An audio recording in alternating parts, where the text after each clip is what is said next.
Sharon would like to thank the following sponsors: STI, Education for Real Life; Mary Pauline and Sir George Salon; Fat Boys Pizza Pasta; Aquabest; Global Quality Waters and Environmental Solutions Technologies Incorporated; Zagu; Be Refreshed, Feel Zagu; Zenzest; Moose Gear; Frutas Shake Smoothies and Four Seasons; a frutas a day keeps the doctor away; Happy House Donut; Miguelitos Fried Ice Cream; Malunggay Life Oil; subukan ang purong katas ng Balunggay; Blims Furniture; Patso; Boardwalk.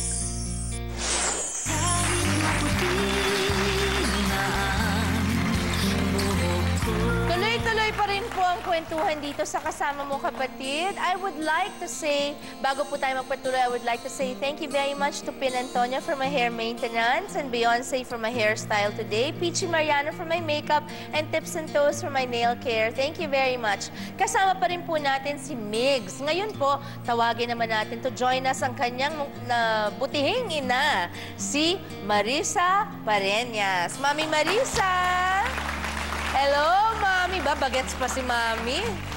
Bagets pa si Mami. Wow! Hello, Mami. Hello po. Upo po tayo, Mami. Ayan. Mami, anong feeling nung puro lalaki tapos isang babae lang naging lalaki pa? Ano po, ang feeling ko po, siyempre masakit para sa akin dahil isang babae lang siya tapos naging lalaki pa. Kaya para bang nasasaktan ako sa ganun. Dahil mas gusto ko naging babae sana siya. Yung babaeng-babae ba? Hanggang ngayon po, minsan naiisip minsan naiisip ko yun kasi sabi ko, ano ba to, may babae nga ako pero naging lalaki pa yung babae ko. Kanina po yung ibang guest ko, tinanong ko po yung isang mami nung magkapatid na bading. Ang kinatutuwa naman niya, naglalambing sa kanya kasi parang ang babae. Si Migs po ba, although tomboy siya, babae pa rin ang lambing niya sa inyo or namimiss niyo rin yun? Namimiss ko rin po yun. Oy, naku, Migs! Kasi po dati, hindi naman siya minsan naglalambing siya sa akin. Siyempre ngayon, lalaki siya, parang iba na yung dating niya. Ayun ang namimiss ni Mami. Yun ang namimiss ni Mami. Kasi paano po yun, ang sabi po nila nga, masarap na anak daw, babae, at saka kung hindi pwede, bading. Kasi alagaan ka sa pagtanda. Do you believe that, Migs? Sa pagtanda ba ni Mama at saka ni Papa, maasahan ka nila? Oo naman po. Kasi ang mangyayari niyan, yung mga bading, mahilig sa kung ano-anong artistic yan, di ba? Magkakaroon ng mga relasyon, pero bihira yung talagang pababayaan yung mami nila, di ba? Unless malupit yung mami sa kanila noon. Pero pag tomboy, magiging padre de pamilya ka. Eh, di ba, paano mo maalagaan si mami kung may pamilya kang sarili? Kunyari, may partner ka, tapos pwedeng may anak yung partner mo, o mag-ampon kayo. Paano ba yon? Inaasahan mo ba yon? Hindi po, kasi nangangarap pa din po ako na magkakaroon pa din po ako ng asawa na lalaki pa din. Opo. Na lalaki? Opo. Okay, kung hindi po lalaki, mas gusto ko pa nga po bading eh. Ay, mas maganda. Nako, mas magtatagal ang marriage nyo. Hindi ba? Sandali lang. Anak, pakiabutan nga ng microphone yung mga bading dyan. Ay, yung mga kaibigan ko. Ito, si Lipstick. Sandali. Interviewin natin sila.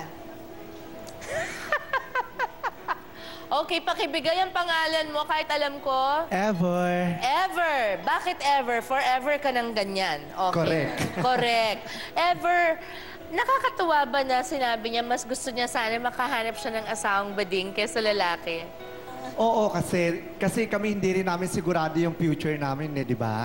Siyempre, sa mind ko, dumarating din yung time na minsan nag-iisa ako na, paano ba itong nanay ko, wala siyang apo. Wala ka bang kapatid na lalaki? May mga kapatid ako kasi may kapatid din akong pari. Pari naman. Oo, dalawa lang kami. Talaga, extreme na extreme kayo, Diyos ko. Pasa mo naman dito kay kumadre.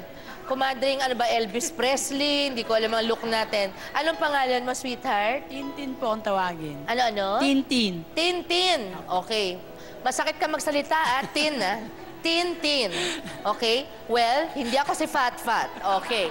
Eto ngayon, Tintin. Ikaw, nag-aambisyon ka ba na magkaroon din ng pamilya katulad ni Migs na... Opo, actually yun po talaga ang dream ko. Anong pamilya? Willing ka mag-asawa ng babae? Opo, kasi po nag-iisa lang po akong lalaki. Bunso pa po Hindi sa... nga, seryoso. Opo.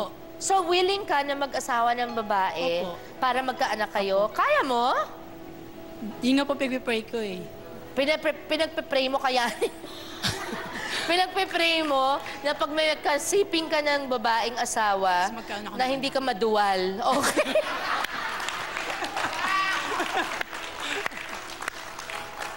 Yun naman eh. Pero ang ganda ng ni Migs kasi in fairness, Mami, meron mga bading na mukhang babae talaga, di ba? Na, o kaya pogi or